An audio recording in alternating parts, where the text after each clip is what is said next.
Nagtayo ako ng parang premium hotel nila. Pink na pink, madam no? Parang pink paradise to Siyempre, kapag mga hotel-hotel, kaya nga social din. Ayun na mga kaotit. Hindi to yung kung taga Cavite kayo, baka alam niyo yung pink paradise. Hindi po ito yon. Pink paradise kasi pink yung kulay. Yung kulay ng ilaw. Kayo naman eh. Siyempre, kapag premium hotel, mas mahalin yung mga isda na nandito. Kasi madam, kitang-kita mga kaotit. Iba yung amenities netong mga nandito, no? Parang ito yung mga jar lang, no? Ng mga stick. Pero dito mga kaotit, ito mga big time na kasi tignan nyo naman yung amenities. Ayan. Ay, may electric fan pa yan. Nakatapat pa yung electric fan. Oh, di ba? Iba yung amenities na ito. Kasi yung mga nakalagay dito, mga Thai import. Yan talaga sa Thailand. So, ano yung mga beta natin dito? Thai import na multicolor. HMPK yan. Yun mga tito, baka kumindat sa inyo. Pamain na lang po. Sa comment section, mag-comment po kayo ng mine. Tapos dito, meron tayong copper rose tail. Yun! Mustard gas dito. At syempre, yung kanina at ito mga tito. Ayan, baka kumindat sa inyo mga tito. I-get nyo na, pamain na lang po, no? Ano bang code? Anong code nito, madam? Code X. Yun mga tito, code X daw dito sa comment section. Meron din dito ang butterfly rose tail. Yun mga tito, ito yung mga malimit makita, no? Malimit natin makita to. Kahit sa Cartimar, hindi na rin ako madalas nakakita niyan, madam. Ayan. Tapos meron ding super red rose tail. Ayan. Naku, paborito ng mga collectors to. Basta mga rose tail yan, super red malakas. Tapos etong mascot na rose tail din. Nasa na yun? Ayun mga kaotit, pamain na lang ulit. Pamain na lang po. Tapos ito maganda to, yung Vanda. Ayan mga tito. Tapos rose tail din. Ano? Saan pa kayo? Vanda. Baka wala nang magkartimar, madam. Baka wala na talaga magkartimar. Lahat tayo nakat. Wala na nandito. Tapos ayun, yung kapatid din ng butterfly rose tail kanina. Butterfly ayan. Sana yun? Ayun mga tito. Ayan. Ayun na, nag-flex pa.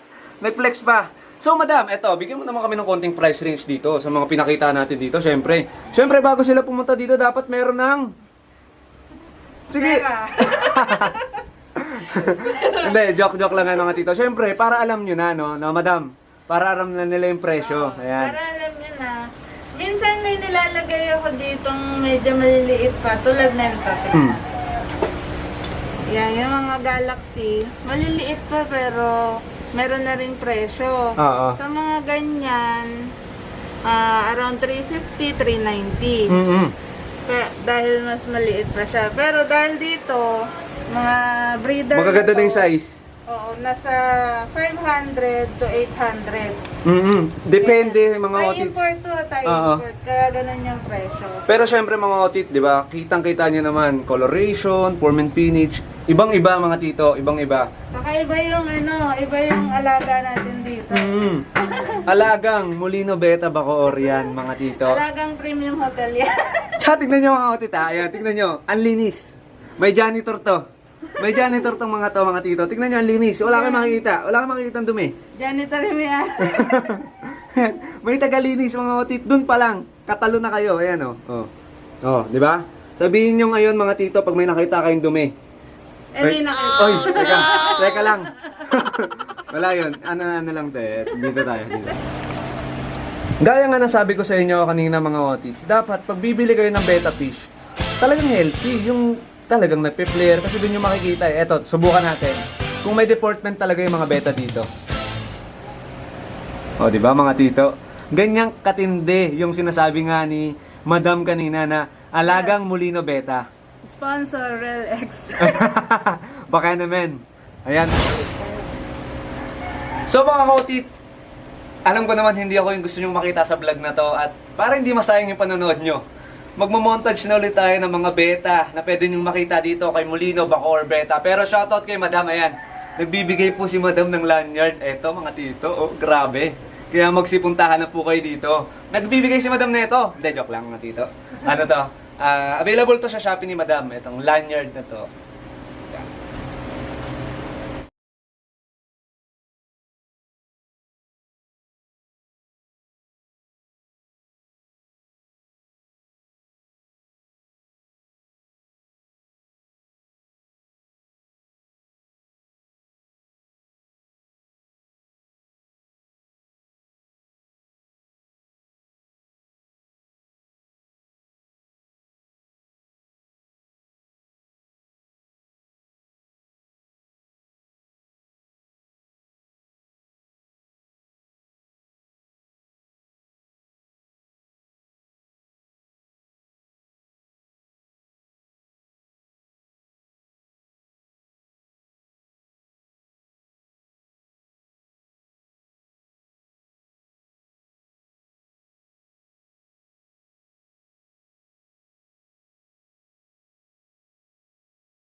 It's sa mga naghahanap dyan ng mga malagulayat na betta fish, hindi masasayang yung pagbisita nyo dito kay Molino Bacoor Betta.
Sa video, Otit, hindi yung tunay na giant.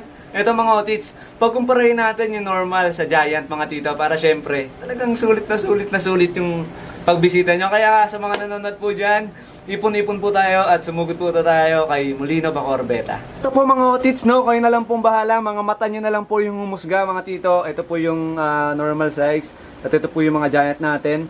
Animoy David and Goliath mga tito. Dahil ayan mga tito, ito yung giant natin. Yan, nagtatago siya eh. Ito mga Otits, tas ito, yan o. Okay nang bahala mga tito ha. Kaya kung ako sa inyo mga tito, para makita nyo na actual to, bumisita na kayo dito mga tito. Parang nandito na kayo sa, wala na kayong ibang pupuntahan eh. Sa mga naghahanap dyan, sa mga kolektor dyan mga Otits. Ito po, ayan, sobrang dami. Every week, may bago pong isda. Every week, napapalitan po yung stock mga tito. Ayan. Twice a week pala mga tito. Hindi every week, twice a week pa mga Otits.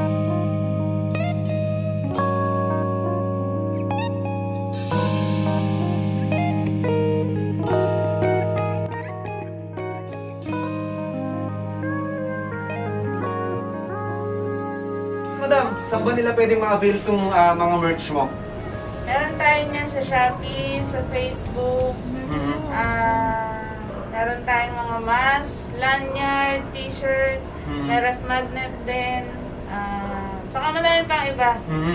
So ito, pwede bang mag-avail sila ng mga betta fish sa Shopee? Shopee? Hindi pwede. Kasi bawal magbenta ng live animals sa Shopee. Ngayon sa Facebook lang tayo. Siya nga pala kung merong mga wholesaler, mga reseller, tumatanggap din po kami. Message lang po kayo sa Facebook. Ayun mga ka-otit. Siyempre, marami sa mga ka-otit natin, hindi na nakakapag doon sa comment section, pero pinipin po natin yung yung mga napupuntahan natin, mga breeder, napipin po natin yan sa comment section. Pero ito, kasi yun nga kadalasan nagiging problema nila. Anong pangalan mo ba, Otit, sa Facebook para sa mga bagong makakanood ng video natin? Yun pa rin, Molino Bacoor Betta. Yun. So yun mga ka-otit. Ayun na nga, gaya ng sabi ko, pipin ko na lang sa comment, tapos i-PM nyo na lang siya. Open for wholesaler and syempre, reseller yung mga isda niya, tapos i-avail nyo na lang. Yan. Support tayo.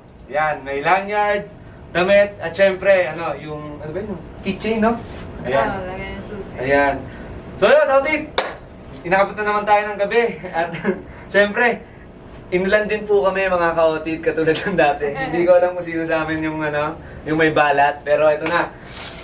Kung tawag sa nag-groom, groomer. Anong tawag sa nag-show? Shower! So yun mga tito, kita-kits na lang tayo sa susunod na video. At syempre, bisitahin nyo na lang Molino Betta Bacoor. So yun, sana, huwag kayong magpapauli. Sobrang daming minors niya ni Madam. Peace!